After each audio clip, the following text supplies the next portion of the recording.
le prince William n'offrira pas un rameau d'olivier à son petit frère Harry, mais peut-être que son épouse Kate Middleton le fera pour Meghan Markle.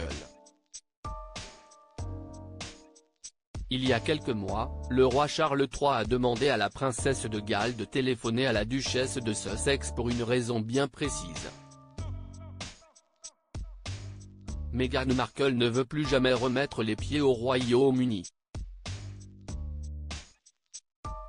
Si est ce qu'a affirmé Omi de Scobie lors de la sortie de son deuxième livre Fin de règne consacré largement à la brouille entre les Sussex et la famille royale britannique.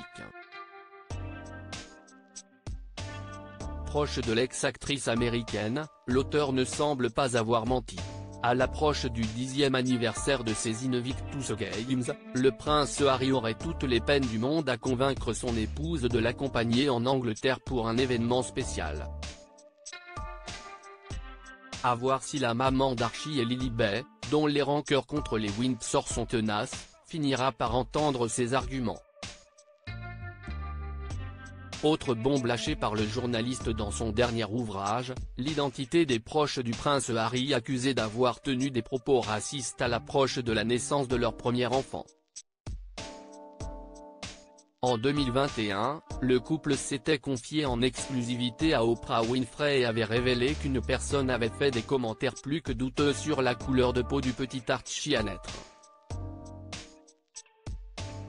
Plus de 2 ans plus tard, Omi de Scobie précise qu'il ne s'agit pas d'un mais de 2 membres de la famille royale. Et si les noms ne devaient pas être écrits noir sur blanc, ils ont étrangement été dévoilés dans la version néerlandaise de Fin de règne, retirée à la vente en catastrophe. Le journaliste Piers Morgan, pire ennemi de Meghan Markle, s'est alors empressé d'annoncer à la télévision britannique que les accusations visaient le roi Charles III et Kate Middleton. Charles III aurait forcé Kate Middleton à faire la paix avec Meghan Markle en décembre 2023, les Windsor avaient alors décidé de suivre leur ligne de conduite et ne pas répondre à la polémique. Mais en coulisses, le père de William et Harry aurait demandé à sa belle-fille adorée de réagir, a rappelé le Mirror. Kate a contacté Meghan pour apaiser la situation, a affirmé une source proche dans les colonnes d'In Touch Weekly. Charles a forcé Kate à devenir sa conciliatrice après le refus de William. Si son mari est fermement opposé à faire la paix avec les Sussex, la princesse de Galles aurait accepté la demande de Charles III sans sourciller. Elle a accepté car quand cela concerne la famille royale, elle a toujours pris son devoir très au sérieux. Elle fait ce qu'on lui dit, a ajouté la source avant de préciser, cette dispute a pris de telles proportions qu'elle commence à faire de l'ombre à son règne et à la monarchie. Il veut y mettre un terme une bonne fois pour toutes. Kate Middleton n'étant pas vraiment la meilleure amie de Meghan Markle, a-t-elle enfin réussi à éteindre le feu ou a-t-elle soufflé sur les braises? L'avenir nous le dira.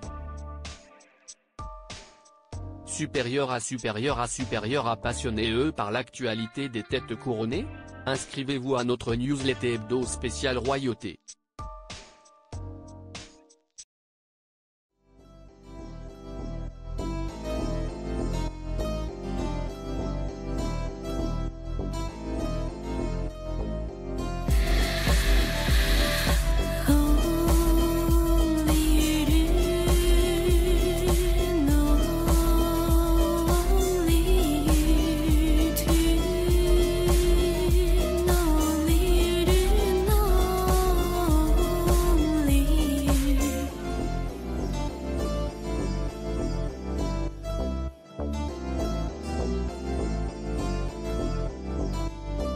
To